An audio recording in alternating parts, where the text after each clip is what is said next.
अपनी माँ का सर धड़ से अलग कर दो।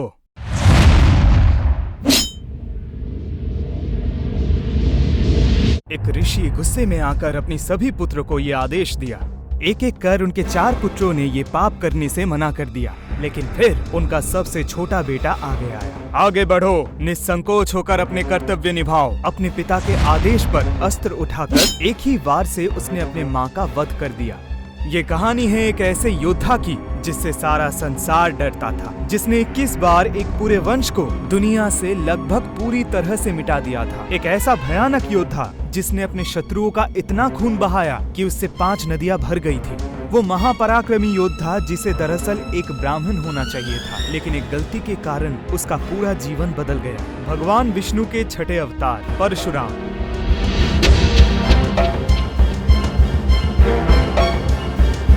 लेकिन आखिर परशुराम है कौन? ऋषि जमदग्नि की पत्नी रेणुका, एक आदर्शवादी पत्नी जिनकी एक छोटी सी भूल उनकी मृत्यु का कारण बन गई। एक दिन नदी से जल भरते समय उनका मन एक गंधर्व की ओर आकर्षित हो गया। एक पराये पुरुष के लिए उनके मन में काम वासना जागी, जिससे उनकी पवित्रता भंग हो गई। जब वो लौटी, ऋषि जमदग्नि को इस बात का आभास हो गया था। वो भयंकर क्रोधित हो गए थे। उन्होंने अपने पुत्रों को आदेश दिया कि वो अपनी माँ का सर धड़ से अलग कर दे। एक एक कर उनके 4 पुत्रों ने इस पाप को करने से इनकार कर दिया और फिर उनके सबसे छोटे बेटे परशुराम की बारी आई। अस्त्रों शस्त्रों में माहिर परशुराम को भगवान शिव ने एक दिव्य परशु उपहार दिया था, लेकिन वो ये नहीं जानते थे कि उन्हें उस दिव्य अस्त्र का प्रहार अपनी ही माँ पर करना पड़ेगा। उनके पिता का क्रोध इतना भयानक था कि उनके पूरे परिवार का विनाश हो सकता था। इसीलिए अपने पिता को शांत करने के लिए परशुराम जी ने अपने माँ का वध कर दिया। लेकिन ऋषि जमदग्नि का क्रोध अभी शांत नहीं हुआ था। अपने पिता का आदेश ना मानने का पाप करने के लिए उन्होंने अपने 4 पुत्रों को भी दंड दे दिया और परशुराम को एक एक करके अपने सारे भाइयों का वध करना पड़ा। परशुराम बिना किसी प्रश्न के अपने पिता का आदेश पालन किया था। इससे ऋषि जमदग्नि बहुत प्रसन्न हुए थे और उन्होंने परशुराम को एक वर मांगने के लिए कहा। मैं चाहता हूँ मेरी माँ और भाई पुनर्जीवित हो जाए और उन्हें अपनी मृत्यु याद ना रहे। ऋषि जमदग्नि अपने बात से पलट नहीं सकते थे। उन्होंने परशुराम की बात मान ली और अपनी शक्तियों से अपने परिवार को फिर से जीवित कर दिया। परशुराम जी को क्षत्रिय की संहार के लिए जाना जाता है, लेकिन इसके पीछे का कारण था माहिष्मति राज्य का एक राजा जिसने पूरी दुनिया पर अपना कब्जा कर लिया था। ये था कार्तवीर्य अर्जुन, जिसे सहस्त्रबाहु के नाम से भी जाना जाता था। सहस्त्रबाहु यानी जिसका 1000 भुजाएं हो। माना जाता है कि कार्तवीर्य अर्जुन महान ऋषि दत्तात्रेय की तपस्या कर उन्हें प्रसन्न किया था, जिससे उनको एक वरदान प्राप्त हुआ। उसने मांगा कि उसकी 1000 भुजाएं हो, जिनकी शक्तियों के आगे कोई टिक ना पाए, कोई भी उसे युद्ध में हरा ना पाए। 1000 भुजाओं के साथ सहस्त्रबाहु की शक्ति की कोई सीमा नहीं थी, जिसके दम पर उसने अपना राज्य बढ़ाता चला गया। जमीन, नदी, पर्वत, जंगल, सब पर सहस्त्रबाहु की राज चलने लगा। लेकिन राज्य बढ़ने के साथ ही सहस्त्रबाहु का अहंकार बढ़ता जा रहा था। उसे हमेशा अपने आप को सर्वश्रेष्ठ प्रमाण करने में मजा आता था। इसीलिए वो कमजोर लोगों के ऊपर जुल्म करने लगा। देखते ही देखते उसकी क्रूरता बढ़ती चली गई। एक दिन जंगल में सफर करते हुए सहस्त्रबाहु परशुराम के पिता जमदग्नि के आश्रम पहुँचे।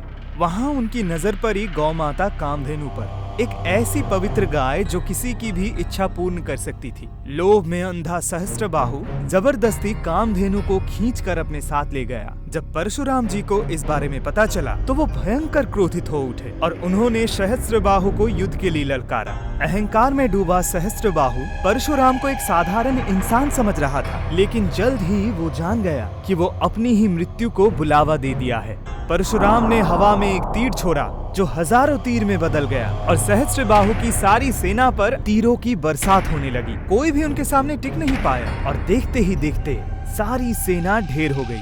अब सहस्त्रबाहु को बचाने वाला कोई नहीं था। उसने अपना पूरा बल लगाकर परशुराम से युद्ध किया, लेकिन एक एक कर परशुराम ने उसकी सारी भुजाएं काट दी और आखिर में उसका सर काटकर उसका वध कर दिया। सहस्त्रबाहु का अहंकार और लोभ ही उसकी मृत्यु का कारण बना था, लेकिन उसके पुत्रों ने इससे भी बड़ी भूल की, जिसने उनके वंश को बर्बाद कर दिया।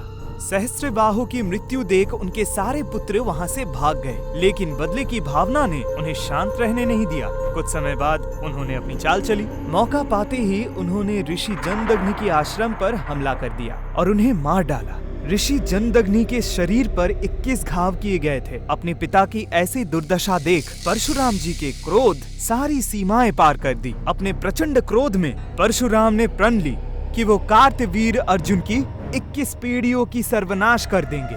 माना जाता है कि परशुराम कार्तवीर अर्जुन के 100 बेटों को एक एक करके बड़ी बेरहमी से मारा था। सिवाय गर्भवती औरतों के परशुराम सहस्त्रबाहु के सारे वंशज को एक भयंकर मृत्यु दी। कहा जाता है कि परशुराम ने इतने लोगों को मारा था कि उनकी रक्त से 5 नदियां भर गई थी। सालों साल पीढ़ी दर पीढ़ी ये सिलसिला चलता रहा। परशुराम सहस्त्रबाहु की 21 पीढ़ी को लगातार मारते रहे। धीरे धीरे उन्होंने बाकी के क्रूर, अधर्मी और अहंकारी क्षत्रियों को भी मारना शुरू कर दिया। उनका क्रोध इतना प्रचंड था कि माना जाता है परशुराम ने धरती से क्षत्रियों को लगभग पूरी तरह से खत्म कर दिया था। इसके पीछे का असली कारण ये था कि अपनी सफर में परशुराम ने देखा कैसे क्षत्रिय अपने ताकत के अहंकार में अंधे हो गए हैं, कैसे उनकी वजह से आम लोगों पर जुल्म किए जा रहे हैं। उन्होंने ठान लिया कि वो किसी भी पापी क्षत्रियो को जिंदा नहीं रहने देंगे और यही था परशुराम के जन्म का असली उद्देश्य। भागवत पुराण के अनुसार पापी और क्रूर क्षत्रियों से परेशान बेसहारा लोगों और ब्राह्मणों ने भगवान विष्णु की आराधना की। तब विष्णु जी ने उनसे कहा कि मैं जल्द ही एक योद्धा के रूप में धरती पर आऊंगा और इस पाप का विनाश कर धर्म की स्थापना करूंगा।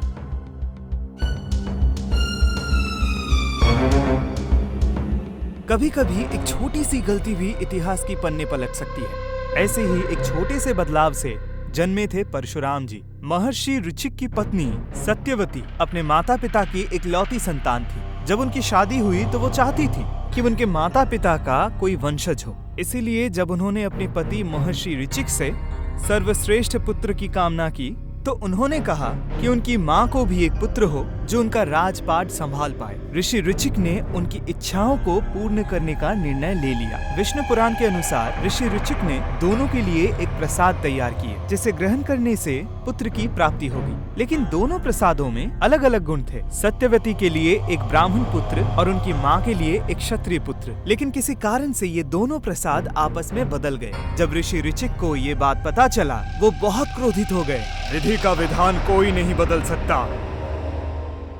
उन्होंने उन्हें बताया कि क्षत्रिय परिवार में पैदा होने के बाद भी उनकी माँ एक ब्राह्मण गुणी पुत्र पाएंगी और सत्यवती की पुत्र ब्राह्मण होने की बजाय क्षत्रिय होगा। सत्यवती अपनी गलती का एहसास कर ऋषि ऋचिक से माफी मांगी, जिसके फलस्वरूप उन्होंने उसे वरदान दिया कि उनकी पुत्र नहीं बल्कि पौत्र क्षत्रिय होगा। आगे चल के सत्यवती ने जन्म दिया जमदग्नि को।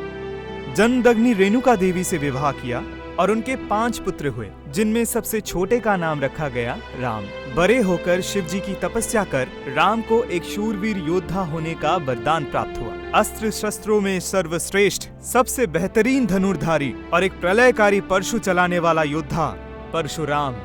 परशुराम जी विष्णु जी के एक ऐसे अवतार हैं जिन्होंने अपना शरीर कभी नहीं त्यागा। श्री कृष्ण या श्री राम की तरह वो वैकुंठ धाम नहीं लौटे, ना ही कभी अपने महाविष्णु रूप में आए। वो हमारे कथाओं का एक ऐसा हिस्सा है जो हर युग में मौजूद रहे हैं। माना जाता है कि क्षत्रियों की संहार के बाद अपने पापों का प्रायश्चित करने के लिए उन्होंने सब कुछ त्याग दिया और पहाड़ों में समाधि करने चले गए। लेकिन कई अरसों बाद त्रेता युग में उनकी समाधि टूटी जब उनके गुरु भगवान शिव का दिव्य धनुष तोड़ा गया एक क्षत्रिय द्वारा, और वो क्षत्रिय कोई और नहीं थे बल्कि श्री राम थे।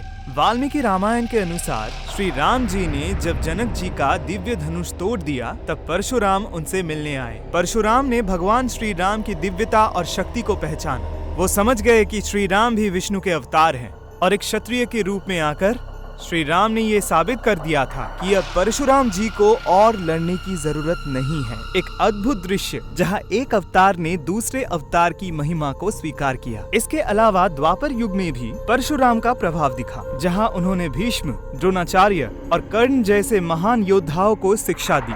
आज कलयुग में भी माना जाता है कि परशुराम जी महेंद्रगिरी पर्वत पर तपस्या में लीन हैं, जो ओडिशा के पास है। वो इंतजार कर रहे हैं अपने अगले शिष्य का, भगवान विष्णु के आखिरी अवतार कल्कि अवतार का। कल्कि पुराण के अनुसार परशुराम जी कल्कि के गुरु बनेंगे। कली असुर से युद्ध और धर्म की पुनर्स्थापना के लिए वो कल्कि की मदद करेंगे। आपका इस बारे में क्या थॉट्स है, हमें कमेंट सेक्शन में जरूर बताएं। अगर वीडियो पसंद आए तो वीडियो को लाइक और शेयर कीजिए और ऐसे ही अनसुनी, अनदेखी और अनकही कहानियों के लिए राज को सब्सक्राइब कीजिए।